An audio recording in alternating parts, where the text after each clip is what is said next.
This is The Healthy Healer, where true voice is your medicine.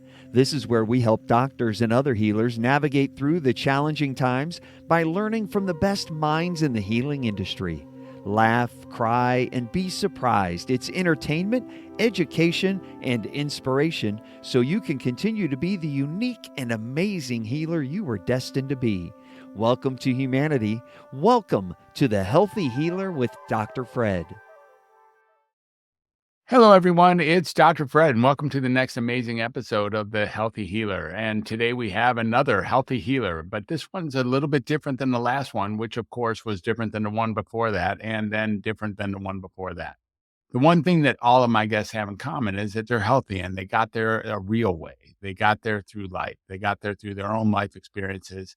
And then they learned how to actually give back and to contribute and to deliver themselves into the world of service. And by service, actually getting that they become a vessel for other people to heal in their presence or with contact with them. Dwight Dale Miller is no exception to this rule. In fact, he may turn out to be the poster child to this rule. I was able to review his bio and see that's exactly the path that Mr. Miller took in order to get to be who he's now gotten to be. And we're all going to learn together who he is. Without further ado, I'd like to introduce you all to Dwight Dale Miller. Dwight, thanks for being here. All right. Thank you so much, Fred. It's an honor to be here and honor to be of service. And I believe you're right. There's no better teacher than life and experience, right? I think we don't come here on vacation, I like to tell people. It's true. And once you become aware that there is a reason and purpose behind it, and I wasn't spiritual until life brought me to my knees, I like to say. I had attracted a car accident. My son had been taken from me. Basically, his pregnant mother moved away. My dad was dying of cancer and going through the chemo and all at the same time. And my car accident took my mental and emotional suffering and manifested into the physical, because that's how it worked. And I was just suffering at all levels at that time. And that's when I became spiritual. That's what developed incredible compassion in me for the suffering and scenarios other people experience. And really that's really the most important turning point in my life, right? I'm really thankful and grateful for those experiences now. What year was that? How long ago was that? That was 2010, early 2010, and I went through 14 months of physical therapy, which I don't actually think is why the sciatica left. But it was a journey, right? I had to experience it and go through it. I had a death-defying, life-defining car accident in that same year in September. So mine was on September 25th, 2010. And Wow. that was actually the second accident that I had been in that was both death-defying and life-defining. So I can appreciate some of that. I luckily wasn't injured in either of them, but cars were injured drastically in both of them. And I get what you mean. There's something that you're really pointing to here in that suffering leading to spirituality. And I really want you to maybe dig a little bit deeper into this. Like normally, Dwight, if you've heard me on other podcasts, I'm able to open the conversation with something like, who are you? But I think you've already answered the question to some degree. So we're going to flip over that question and go into, I'd love to hear your definition of falling into your spirituality. What is spirit? Someone asked me this today, by the way, previously in some of my work this afternoon. What do I mean by spirituality? It's on my list of some tool to use to find yourself grounded in the world. And I just used the buzzword spirituality, and I gave him some definition that'll likely be a variant of what you say, and of course not identical. I'd love to hear what you mean when you say you found spirituality after having this traumatic set of circumstances, your own car accident, your son being taken far away from you, and then also your dad in his demise. Tell me a little bit about what spirituality means to you on the back end of that and how that was actually kicked into place and activated. All right. That's a deep question, Dr. Fred. Overall, right, I think a lot of these terms, they have different meanings for each of us. And there's no right or true Of answer, right? It's whatever works for you. So spirituality to me is just the belief in something greater, and it's how you live your life, right? For me, as I was laying there in my sciatic pain in bed, my first physician said, "Don't do anything, don't move, just be very stationary, just lay in bed," basically. And I was very physically active at the time. I had 3 little girls, and it was like being in jail, right? Just laying in bed, and I was suffering. So I started asking God questions. What's the meaning of all this, right? Why this? Why that, right?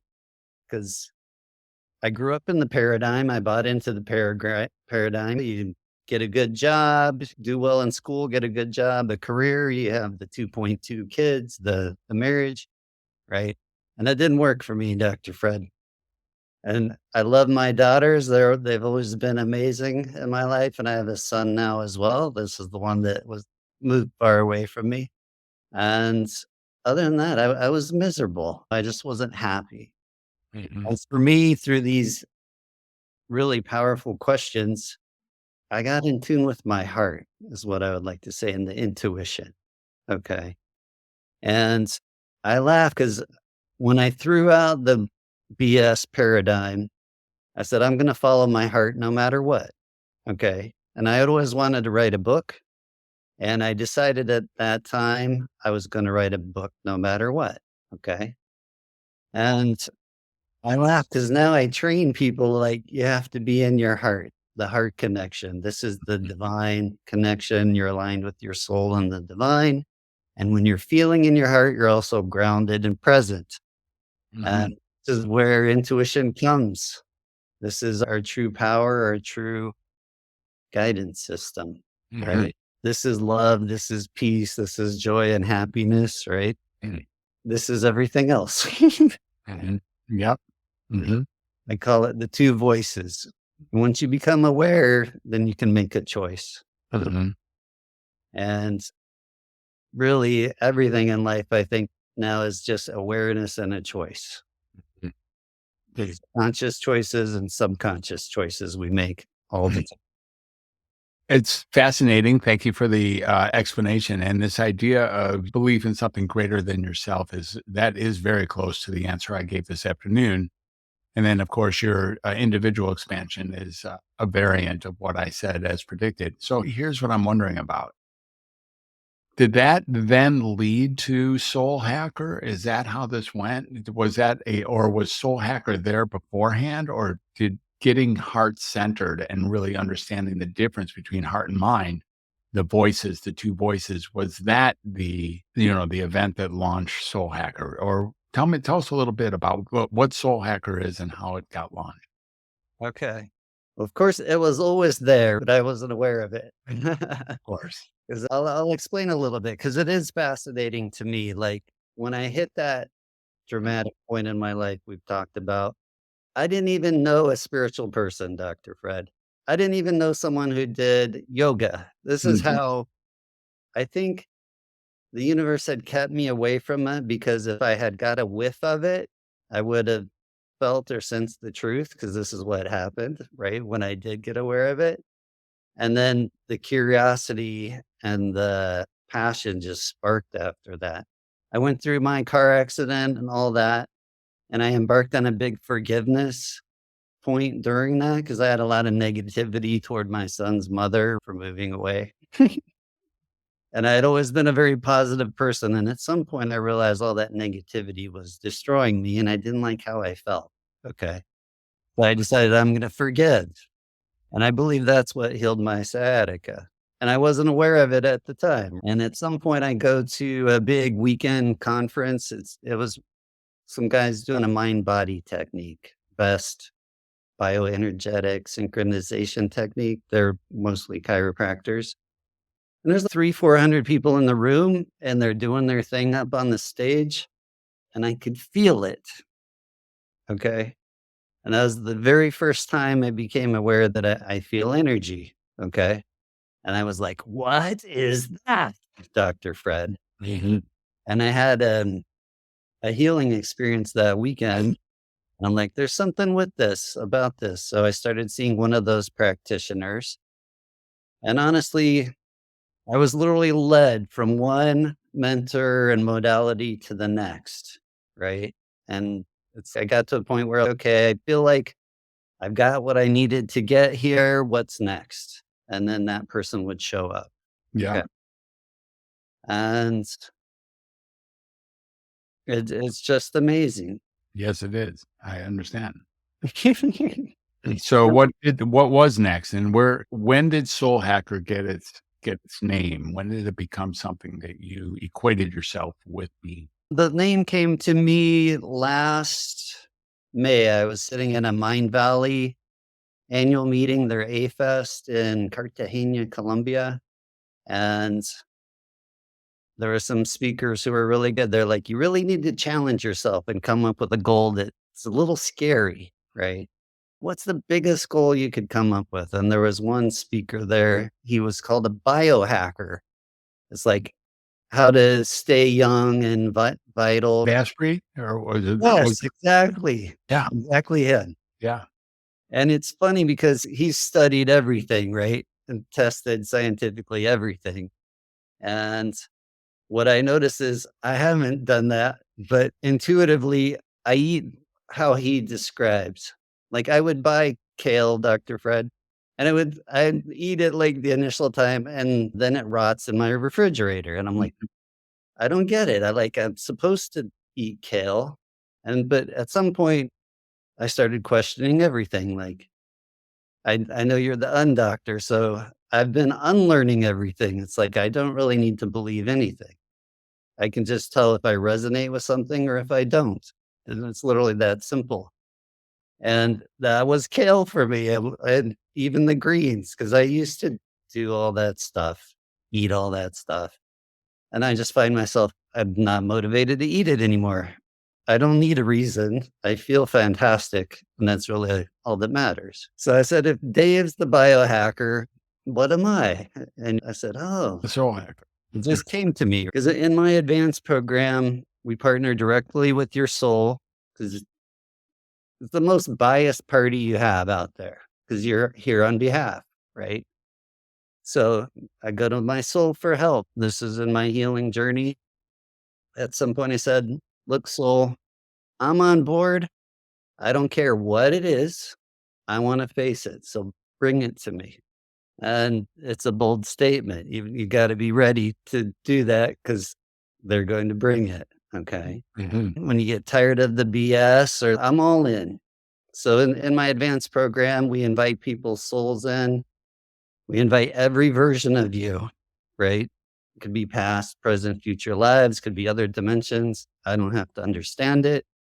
And we heal them all simultaneously. Mhm. It doesn't have to be layers. Like you don't have to heal one thing here and then next week go a little deeper, right? You just need to be able to hold a lot of space and have the pure intention, and everything is guided. Interesting. So I have a question about this. If you're aligning with your soul to get this done, and then all the other pieces, other dimensions, other lifetimes, etc., who is this thing that's aligning with the soul that isn't the soul itself? So this big self of mine that is now aligning with another entity called my soul. What is that big self called if that's not my soul? It's fascinating. I honestly don't try to figure it all out because I'm like, how much is this little monkey brain going to understand? Yeah. And the process of unlearning I described about, like, if you figure it out, you're putting Falling everything off the road. in a box, Yeah, and then you may be limiting. for sure. And So that's happening up here. That's not happening here. That's the thing. The figuring out is the playing field for my mind. exactly. Mm-hmm. So that's the other thing. Like in the healing work, I'll ask my clients, I'm like, would you like to play now? Because if you're playing, imagining like a meditation, this doesn't think it has to step in and protect you and control any outcomes. And there's no limiting beliefs because you're just playing and imagining. And when you circumvent, this is where the magic happens. Mm-hmm. Because if I ask most people, we're going to talk for an hour And then this pain you've had for however long, it could be totally gone. Most people's conscious mind is going to say, no, that's not possible. They haven't experienced it. Yeah. So I don't say that. I Mhm. say, would you like to play, Dr. Fred? Mhm. And then I'll have them measure their pain or their symptoms or whatever at the beginning on a scale of 10. And then at the end, we'll measure again and it'll be significantly different. Mhm. And it's like, how do you explain that? Yeah. It's not about explaining, is it? It's just about getting it. Yeah. Correct. Yeah.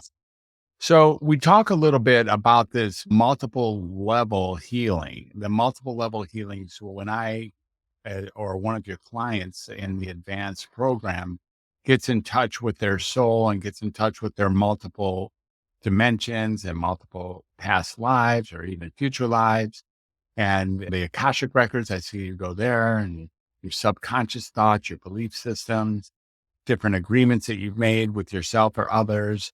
And all these things are called in, and together they heal. You have a really cool name for that. I'd love for you to explain to us what healing your multiverse looks like. It seems like it's tapping into some new age way to look at what artificial intelligence or virtual intelligence. But what do you really mean by when you say healing your multiverse? I just like the name multiverse. Have you seen the Spider-Verse movies by chance? I have not. I'm sorry. Okay. Yeah. This is the influence of my 13-year-old son. Yeah. But in those movies, there's all these different Spider-Men from different dimensions, and they're all different and unique. And it's pretty entertaining. There is one guy he's the fat, depressed Spider-Man. There's beer cans around the sofa, and he's got a beer belly because he had heartbreak. And then he gets the courage and the mojo summoned up, and he gets back together with his ex, and then they have a little baby, and they're rocking it in the Spider-Verse. I just like that concept, that the different versions of you. Mhm. And I'll give a little background because this is where it started, right? This is where people don't start. I started doing the inner child work. Okay. And originally I would go into the meditation, you bring forward the inner child that can serve you right now, or whatever it is, because most of our things in this life go back to childhood, right? And usually you get one or two inner children that show up. Okay. And after I did this, I'm working on myself. When I learned this, I worked with this one mentor for 3 years. And at some point, my safe place we'd go to in the meditation was an island lagoon with waterfalls and all this stuff. And then I would call my inner children like the Lost Boys with Peter Pan. Okay. Mhm. Once I found them, I called them my found boys. Okay. Mhm. And then at some point, this island lagoon was full of these little boys, these little Dwights. Okay. And then I just started intuitively, I would gather them all around the lagoon and we would heal at the same time. And at some point, I got confirmation that was done, and they all absorbed into me, and my high self came in, and it was like, boom, you're done with everything in this life, right? Wow. I hit that tipping point, right? Mhm. And then the awareness just came in to do it on a bigger scale, right? And that's where the multiverse came in. Mhm. So I started healing everything. Tell us a little bit. I'm catching the other piece that I think I might have walked over, which is the Wildlight Healing System. Can you tell us a little bit about that? Where did that come from? It sounds like it was a spiritual experience in and of itself that it dropped in. Tell us a little bit where you were and how that became part of who you now know yourself to be. That's a great question. A lot of my intuition, like my last book on Amazon, I literally woke up one morning and I said, oh, you want me to write this book? I Yeah. was not planning on writing a book, right? And that's the Yeah. formula for lasting happiness. The same thing is the Wildlight Healing System, because I'm trained in like Reiki, Mariel, mind body technique, emergence process. I've done matrix energetics, right? And then my one mentor, he was really an expert with the subconscious and inner children emotions and energy. That's why I was with him for 3 years. And all this time, I had learned all these things. I never once thought about creating my own healing system. Okay. But I'm laying in bed at 4:30 in the morning or so one morning, and it just came to me like, oh, I could do this and this and this and this.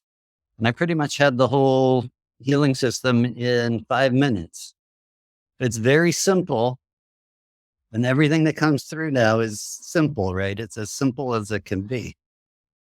It's literally a deck of cards, okay? And it's very intuitive because you don't have to figure anything out. There's there's 7 chakra colors, golden, silver. So you're clearing on those energies and vibrations. There's the 9 numerology vibrations because I'm also trained in numerology.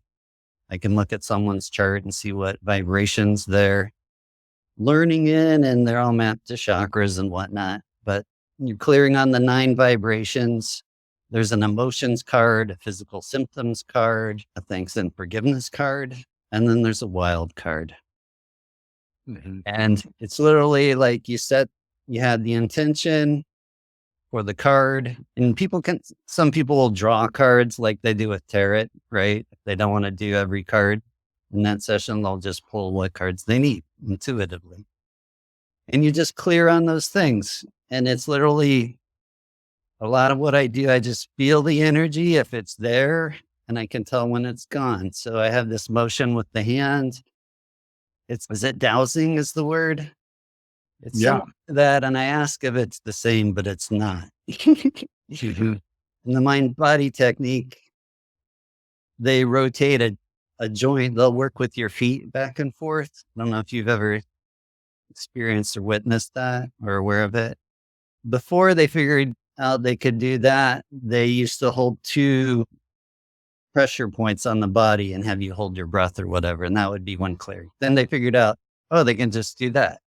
The same thing as this. This is the remote way of doing it. You just rotate a joint. It could be some of them do your foot. I just do the hand because it's easy and I can do a lot of them really fast. But it's like when it's clear, this will just stop. And then you can say, is there more? And then you do it again. And when there's not more, you won't feel the energy and you just move on to the next thing. So kids can do this. It's super simple. It's very fascinating as I listen to you that there's something like the intention is to clear or to resolve or to reconcile, to get complete something in the past that is otherwise incomplete until these people or yourself or myself or unites with all of ourselves, and all of us get complete or reconcile or resolve or clear something that is otherwise in the way of who we are, let's say. Yes. Is that a fair assessment of the work that you do? Yeah, I think that's well said. I look at it like we're all in the flow, whether it's a river or whatever it is. We're all being guided to the same end, and we all have our unique journeys, right? I like to say we're returning to love, or the awareness of love, and just to the awareness of the amazing divine beings that we are ultimately. So a lot of people use different techniques, rapid fire techniques such as drugs or plant medicines or maybe prayer, religion, etc., techniques to find themselves in that higher state, in what they think or what they believe when they're in it, that they're in a higher state. Does your work take advantage of any of that, or utilize or work alongside or in parallel with psychedelic journeys or with ceremonies or with particular nutritions or particular God or deity circumstances, anything like that? What do you do with that when that shows up? I literally just use visualization and meditation. If a client wants coaching and they want to look at what they're eating and whatnot, because I had a book one time, I guess early 17, on natural health and fitness. And Dave Asprey, honestly, I give them his matrix because I resonate with it But I'm big in Qigong. That's one of my things I'm passionate about. I don't teach it, I'm a student in it. And my teacher says the plant medicines, the substances, they drain your tank in certain ways. Okay. I also encourage anyone, I don't care if you're just meditating, but if you're definitely in groups doing like ayahuasca or whatever, call in your protection. Whenever you're doing spiritual work, healing work, or even meditation, you're open. It's important to bring in protection with the light. You all have guardians. So I always advise people on that, but I haven't needed to do it. I haven't been called to it. I am open to it, to be honest. There's no judgment in it. Whatever. I've been invited multiple times to share experiences with people, and I haven't yet. And maybe I will at some point, but my Qigong guys don't do it. Yeah. I probably won't do it just for me, but I can pretty much get there on my own, right? It's here. That's what I'm seeing. Yeah. That's what I'm seeing. And again, there's no judgment in it. I trust your intuition. A lot of people use substances for escapism. You are what you seek, right? At the end of the day. Yeah. Like you feel your hand, Dr. Fred. I can just put my attention on my heart space, and I can feel that divine love, that divine joy, that peace. It's literally right here. All I have to do is put my attention there. Fantastic. And that wasn't always the case. Yeah. The heart, what the heart really is, it's probably a question for our next podcast. I believe it was Rudolf Steiner who made it very clear that the heart is not a pump. And the heart is really a center of all the emotions, like the hub of all the emotions that humans have. And that's something to be said for that really, when we get in touch with what it really means to be heart-centered rather than mind-centered, a whole different being emerges. I get to be a different person when I'm heart-centered than I was or than I am now when I choose to go mind-centered. I certainly have a very active mind that's capable of totally dominating and taking over my entire being. And my heart has been here the whole time. And it's actually so enjoyable to let it take the wheel. And I think that's really what you're talking 100%. Yeah. And there's infinite depth to it. And I know we're talking about healing. The most important thing that affects our health and our lives is our feelings, and our emotions. And it's the whole heart and the feeling thing. Like in my generation, we didn't even express it or talk about it. Yeah. And this is everything. If you want to really heal, it's how does this experience make you feel, Dr. Fred? Yeah. And were there earlier experiences like in childhood or whatever that made you feel the same way? This is the key. We're not really energetic beings like they've known in ancient Eastern culture. Thousands of years ago, traditional Chinese medicine mapped emotions to our organs, right? And they've got acupuncture and pressure. I feel that energy, okay? And the heart I view as like a portal. The divine literally can flow through, the healing flows through. I used to feel the energy flowing out my palms, right? When I did Reiki or some other modalities. And now I feel it flow out through my heart space. Okay. And it's just everything. It's beyond human words and our descriptions and emotions. It's like many multiples times that. And the healing words and emotions are the descriptives that we use from there. They obviously get their roots in the mind again, because that's where language actually emanates from, or our language that we tend to use with each other. And then there's a heart language. It doesn't necessarily even require vocality, right? It doesn't necessarily require linear conversation. Let's put it that way. Right. Like an example is the inner child work. I'll say you're connected with your inner child. What emotions or feelings do they have for you to release? And I'll say, you don't have to figure it out. Exactly. You can just feel it, right? Because our language is very limited, right?